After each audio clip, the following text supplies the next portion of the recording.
രോമങ്ങൾ ഞാൻ കണ്ടപ്പോ ഇത് യഥാ തലമുടി നരക്കൽ മരണത്തിന്റെ ലക്ഷണമാണെന്നറിഞ്ഞപ്പോ തങ്ങൾ മരിക്കുമെന്നോർത്തപ്പോ ജിബ്രീലിന്റെ വരവ് നിൽക്കുമെന്ന് ചിന്തിച്ചപ്പോ ഈ ഖുർആന്റെ അവതരണം നിലയ്ക്കുമെന്നോർത്തപ്പോ കരഞ്ഞുപോയി നബിയേ.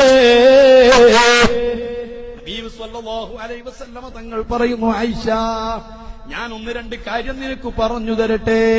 ഒരു ശരീരത്തിൽ നിന്ന് ആത്മാവങ്ങ് പിരിഞ്ഞാൽ ഈ ആത്മാവ് ഏറ്റവും കരയുന്ന സമയം എപ്പോഴാ നിനക്കറിയുമോ?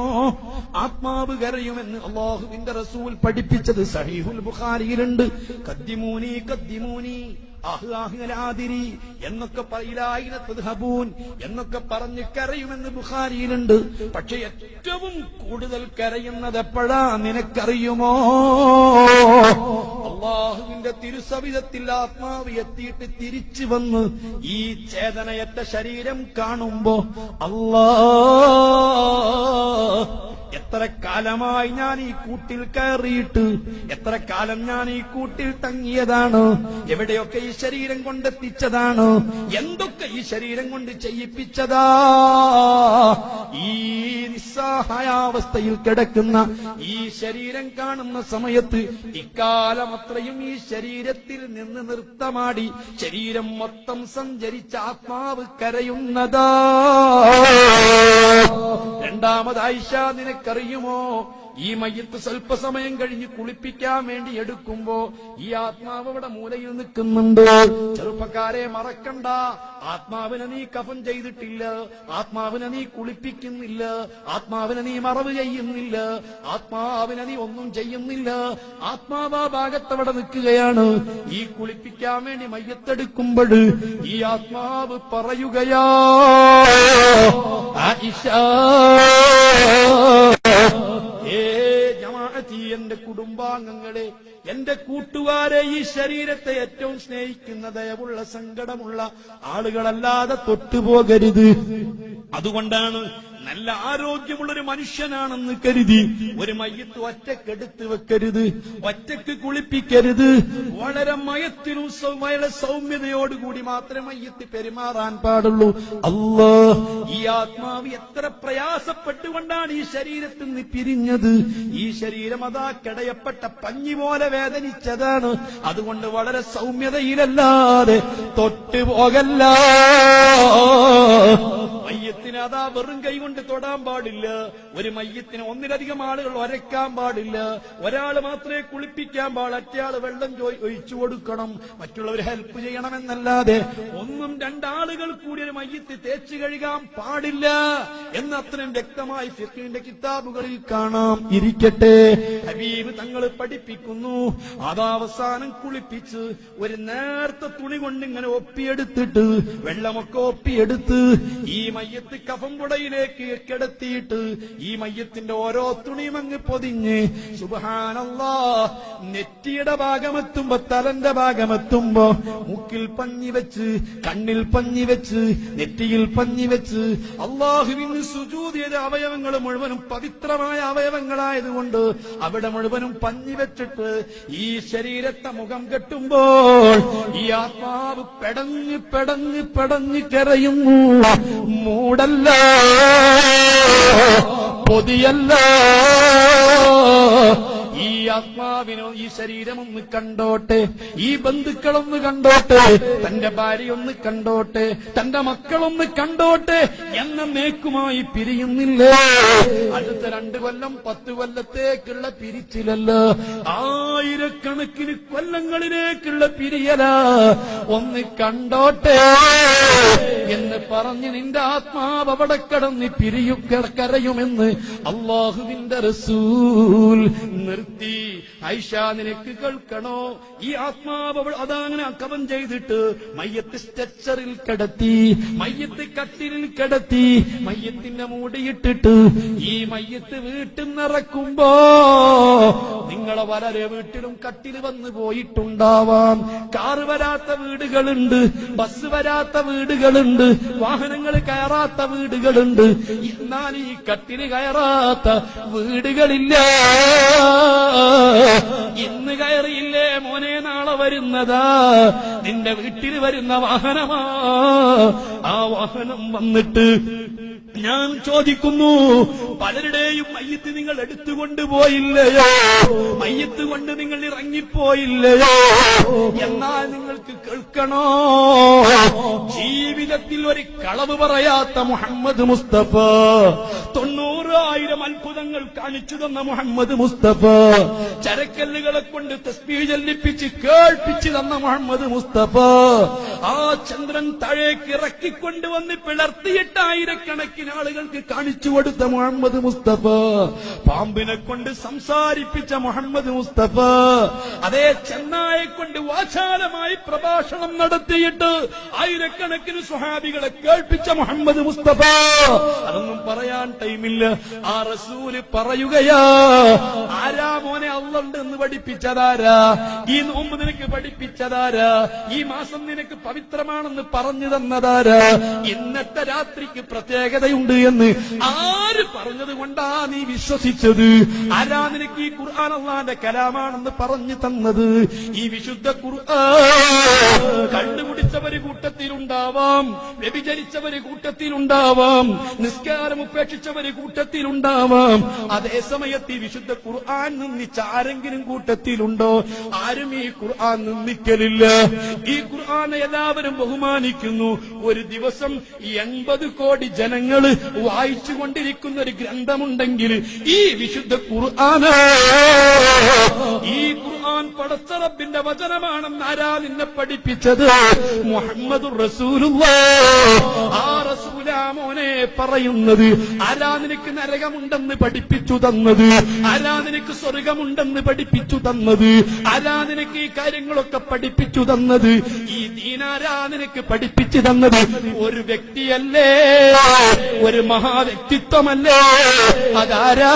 മുഹമ്മദുർ റസൂലുള്ളാഹ്. ആ റസൂലാ മോനെ പറയുന്നത്. നിന്റെ വീട്ടിൽ മയ്യത്ത് കട്ടിന് വന്നിട്ടുണ്ടോ? നിന്റെ വീട്ടിൽ നിന്നൊരു മയ്യത്ത് ഇറങ്ങിയിട്ടുണ്ടോ? നിന്റെ ഉപ്പയ മയ്യത്തെടുത്ത് കൊണ്ടുപോയിട്ടുണ്ടോ? ഏതൊരു മയ്യത്തും വീട്ടിൽ നിന്നിറങ്ങുമ്പോ ആ കട്ടിലിന്റെ മുകളിൽ ഒരു പുതപ്പ് കൊണ്ട് പുതക്കാറില്ലയോ?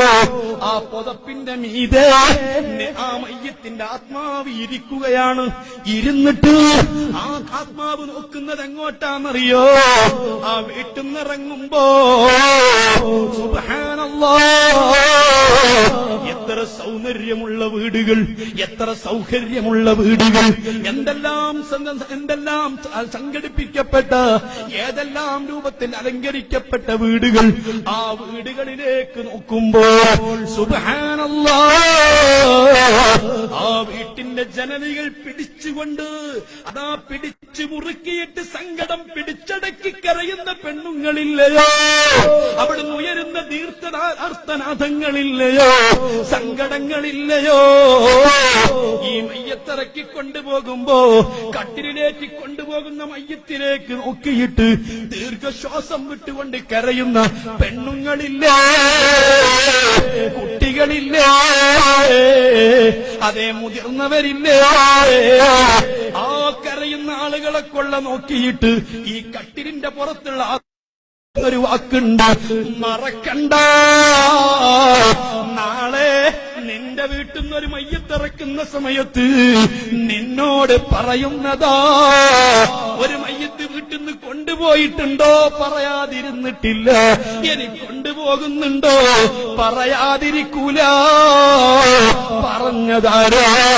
എന്റെയും നിന്റെയും ഹൃദയത്തിൽ സൂക്ഷിക്കപ്പെട്ട മുത്ത് മുഹമ്മദ് മുസ്തഫ തങ്ങൾ പറയുന്നു. ഈ കട്ടിലിന്റെ മുകളിൽ കയറിയിരുന്ന് ഈ വീട്ടിലേക്ക് നോക്കി ഈ ആത്മാവ് പറയുന്നൊരു വാക്കുണ്ട്, യാ ജമാഅത്തി, എന്റെ കൂട്ടുകാരെ, എന്റെ കുടുംബാംഗങ്ങളെ, എന്റെ ബന്ധുക്കളെ, ലാ തഗറന്നകുമുദ്ദുനിയ കമാ ഗറത്തിനി. ഈ ദുനിയാവിന്റെ സൗകര്യം സൗകര്യങ്ങളും സൗന്ദര്യങ്ങളും കണ്ടിട്ട് ഞാൻ പെട്ടുപോയതാ. എനിക്ക് സംഭവിച്ച മളി നിങ്ങൾക്ക് പറ്റരുതേ. ഈ യാത്രയെക്കുറിച്ച് ഞാനൊന്ന് ചിന്തിച്ചില്ല. ഇത്ര പെട്ടെന്ന് പോകേണ്ടി വരുമെന്ന് കരുതിയില്ല. ഇതിത്ര ഭീകരമാണെന്ന് ഞാൻ ഓർത്തില്ല. എനിക്ക് പറ്റിയതുപോലെ നിങ്ങൾക്ക് പറ്റരുതേ എന്ന് പറയാതെ ഒരു ഉപ്പയും നിന്റെ വീട്ടിൽ നിന്നിറങ്ങിയിട്ടില്ല, ഒരു ഉമ്മയും വീട്ടിൽ നിന്നിറങ്ങിയിട്ടില്ല, ഒരു കൂട്ടുകാരും നിന്റെ വീട്ടിൽ നിന്നിറങ്ങിയിട്ടില്ല. ഹബീബ് റസൂലുള്ളാഹ് അങ്ങനെ മയ്യത്ത് കൊണ്ടുപോകുമ്പോ ഈ കട്ടിലിന്റെ പുറത്തുനിന്ന് ആത്മാവ് ചുറ്റുഭാഗം ശ്രദ്ധിക്കുകയാണ്, വഴിയോരങ്ങൾ ശ്രദ്ധിക്കുകയാണ്, എല്ലാം ശ്രദ്ധിച്ചു പള്ളിയിലെത്തി.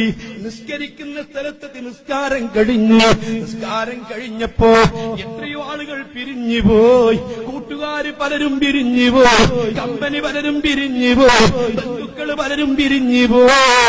അല്ലാഹുവിന്റെ റസൂല് പറയുന്നു, ആ സമയത്ത് ആത്മാവ് വീണ്ടും പൊട്ടിക്കരഞ്ഞുകൊണ്ട് പറയുന്നു, അല്ലാഹ്, ജീവിച്ചിരിക്കുന്നവർ മരിച്ചവരെ മറക്കുമെന്ന് എനിക്കറിയാം. എത്ര സ്നേഹത്തോട് ജീവിച്ചവരാണെങ്കിലും, എത്ര ഇടപഴകി കഴിഞ്ഞവരാണെങ്കിലും, എത്ര ആത്മമിത്രങ്ങളാണെങ്കിലും മരിച്ച ദിവസങ്ങൾ കഴിഞ്ഞാൽ ജീവിച്ചിരിക്കുന്നവർ മറക്കുമല്ലോ. ഞാൻ എന്റെ ഉപ്പയെ മറന്നല്ലോ, എന്റെ ഉസ്താദിനെ മറന്നല്ലോ. ആരാ മക്കളെ മരിച്ചവരെ മറക്കാത്തത്? ആരും മറക്കുന്നത്. അതേ സമയത്ത് ആത്മാവ് പറയുന്നതെന്താ? അല്ലാഹ്, ഇവര് ഇന്നെ ഇത്ര പെട്ടെന്ന് മറക്കുമെന്ന് ഞാൻ ഓർത്തില്ലല്ലോ. ഞാൻ പുതിയ പിള ഇറങ്ങിയ സമയത്ത് എന്റെ റൂം ചമയിക്കാൻ അവര് വന്നതാ. എന്റെ പുതിയ പിള ഇറക്കം ഒരു ക്യാമറയിൽ പകർത്തിയതാ. ഇടയ്ക്കിടയ്ക്ക് അവരത് അനുസ്മരിക്കുന്നതാ. അതെ, എന്റെ വീട് കൂടാൻ വന്നപ്പോ അവര് റൂമൊക്കെ ശരിക്കും പരിശോധിച്ചതാ.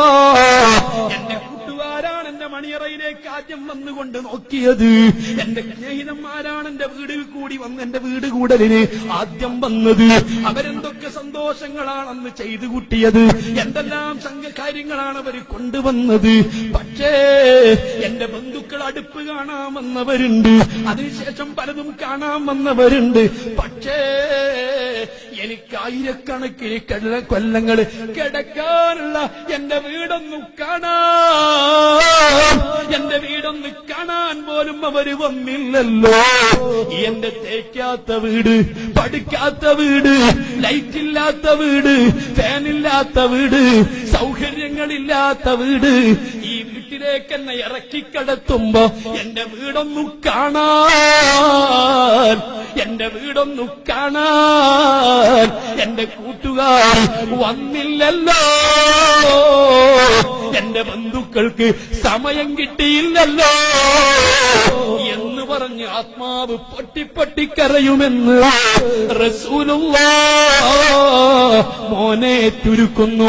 അങ്ങനെ കബറിന്റെ അടുത്ത് കൊണ്ടുപോയി നിന്റെ സ്ട്രെച്ചറിൽ നിന്നെടുത്ത് ഒരു തുണി, ഒരു മുണ്ട് കൊണ്ട് നിന്നെ പൊക്കി ആഴം നീളമുള്ളൊരു മനുഷ്യൻ കബറിൽ ഇറങ്ങി നിന്നെ കബറിലേക്ക് ചരിച്ചു കിടത്തി.